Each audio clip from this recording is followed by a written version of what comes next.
Hi, it's Christine with Moonshine Safari and... Anthony with Moonshine Safari. Woohoo! Yeehaw! We are on Outlander Chapter 23 in the first book. Woohoo. And just as a reminder, we have spoilers, and we have spoilers for both the show and the books. So if you don't want to be spoiled, you should not listen, but you do want to be spoiled, so you should listen. Get spoiled. Get spoiled. Also, just really quick, the chapters aren't matching up exactly to the episodes, so, there's going to be some bleed over. Just FYI. So, in the shows, they've already gotten back to Castle Leoch. But in the books, it picks up on their way back to Leoch. And Dougal is impressed that basically Claire made it without a lot of complaining, because we know that she got her consequences / punishment / spanking from Jamie on this, and he's impressed that she's kind of handled it pretty well. They're asleep in the inn when Claire wakes up startled and says, "Horrocks!" And of course scares Jamie, because Jamie kind of always sleeps on the edge of being ready to fight. So when she wakes up startled, it startles him, and all of that. That's a plot point that kind of goes forward throughout the book, so that's a spoiler alert right there. He tells her that they did find Horrocks, but there was no joy, because Horrocks takes their money, and we know this from the show, and tells them, by the way, Blackjack Randall is the one that killed the guy that you're accused of murdering. So really, you're not going to go back to Blackjack and go, "Hey, guess what? I didn't do it, you did." And Blackjack's not going to go, "Hey, guess what? I'm going to just remove the price on your head." That's just not going to happen that way. So it was kind of a pointless endeavor. It's not going to work out. So now they're trying to figure out what's next. Okay, because Jamie still has a price on his head, and they talk about going to France, and Claire kind of forgets when Jamie's talking all this time that as far as he's concerned, she's part of the equation. Like, they're married, so he doesn't know anything about stones or anything. As far as he is concerned, if he goes somewhere, she goes somewhere, and that's how it's going to work. But Claire kind of doesn't want to go to France, because she just knows that there's one set of stones, and she needs to get back there, and so she kind of discourages him from going. She feels a little bit bad, because she knows it's self-serving, but she does it anyway. So she's still planning at this point to go back to Frank Who. All right. Frank Who? Jeremy. Jamie thinks there might be a way still, and Dougal has some news. They're going to go back to Leoch right now, and they are going to meet with an English nobleman, is the way they say it, and he might be able to help. So this is the Duke of Sandringham. In the shows, we've talked about this before, but in the shows, he's played by the guy from 4 Weddings and a Funeral That Dies. He's really fun actor, okay? In the show, he's a creep, and he's just... But he plays it very well. He does it really well. He's actually pretty funny. This is the guy that in 1945, Frank Who and the Reverend believed might have been the benefactor for Blackjack. And clearly, they were correct. That supposition was correct. Okay, so spoiler alert. They're hoping that maybe the Duke can help Jamie get a pardon, which kind of rubs Jamie the wrong way, because he doesn't like getting a pardon for something he didn't do. But still, a pardon is better than being chased and, attempting to have him hanged. Because a true pardon doesn't take away the charge. Right, exactly. You're still guilty. You're just forgiven, basically.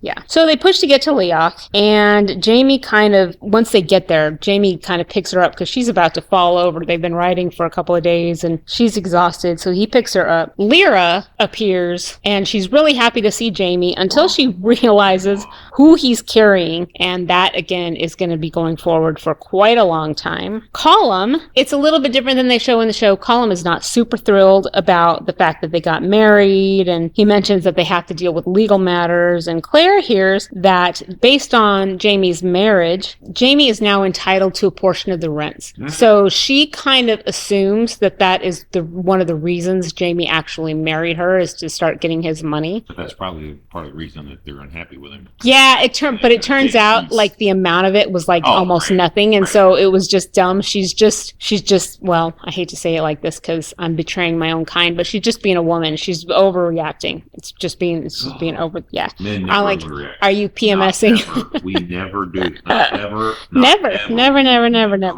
Not once. So she kind of falls asleep, still wondering if Jamie is sorry that he's disappointing Lyra, because he leaves to go do something, and she just assumes he's going to go meet with Lyra and whatever. Okay, she's annoyed. And technically, she knows she doesn't even have the right to be annoyed, because she's still trying to get back to Frank Who. So it's like, whatever. But she's totally jealous. Okay.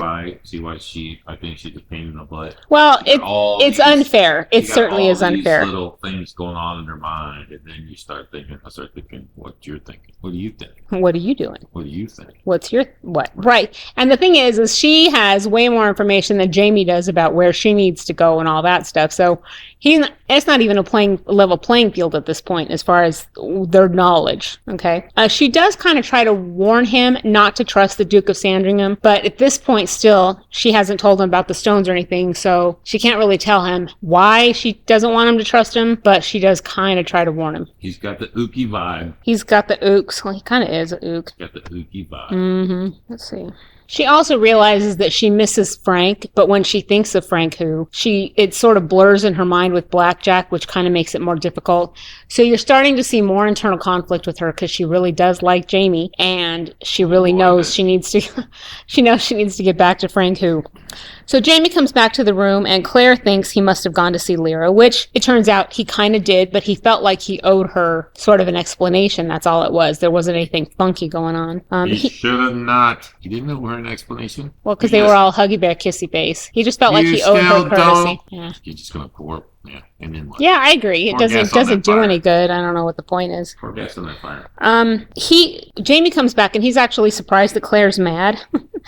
And he knows he didn't say why he married her, and he actually didn't say why he married her intentionally. He felt like he would tell her eventually when he felt like he could trust her with it, but he didn't tell her right up front. But it doesn't have anything to do with Lyra. He just felt like he owed her courtesy again. So it's like, well, I don't necessarily know that he did, but whatever. He said he was never promised. They never had any understandings. It's not like he was breaking any vows or anything like that, unlike Claire. Just saying. So, so he's frustrated, and she's kind of trying to give him an out, going, you don't really owe me anything. I appreciate that you married me. In some ways, she's giving him an out, but in other ways, she's not really. I mean, she doesn't really want him to go, but it's a little bit of a jealous tantrum when it comes right down to it.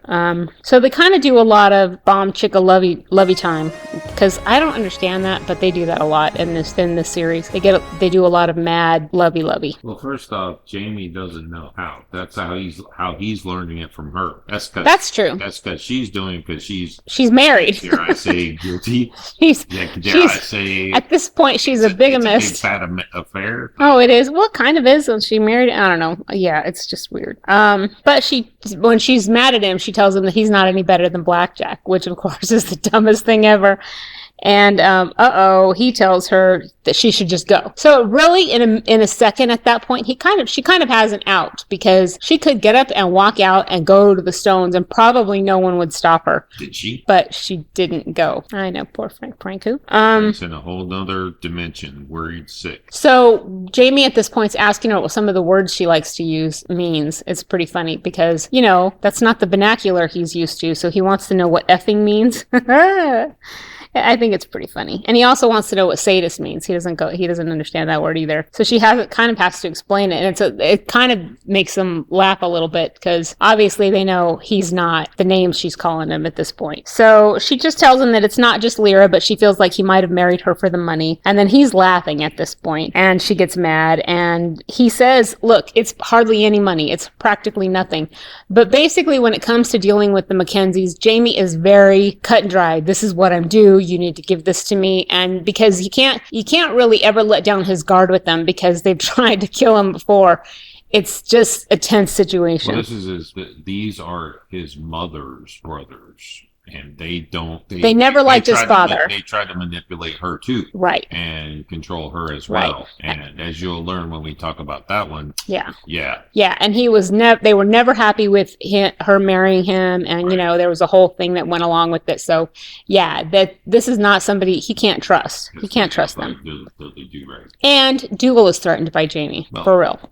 So when he finally tells her, yeah, I went to go get the money, and you know what I did? I went and bought you a ring because I felt like I owed you a wedding ring, because he didn't have one when they got married. And then of course she's surprised, and she puts the ring on. This ring goes forward for, as far as I know at this point, forever. Bomb chicka wow, of course, and it's very aggressive bomb chicka wowing. Okay, I'm just gonna leave it at that. And they kind of wake up. Well, she kind of wakes up sore the next day, so sheesh, whatever. And then it ends after the fun, and that's kind of how the chapter ends. Next time, I think we're probably going to do one more chapter before we do an episode because, like I said, they're kind of bleeding together, and I kind of think another chapter's in order. Also, please, if you want to check out the previous episodes of Moonshine Safari, our previous chapters, and we are also doing Blood of My Blood, so check those out. They are on moonshinesafari.com, which can also take you to find some other really cool stuff, some original music. We have cryptid stuff. We have all kinds of stuff, and it'd be fun for you to check that out. Thanks for listening. Yeah, while you're checking out stuff, buy some stuff too. Yeah, you know you want to.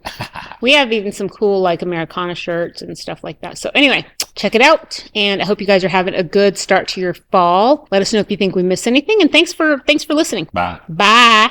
Well, Bye. bye. Well, bye. Well.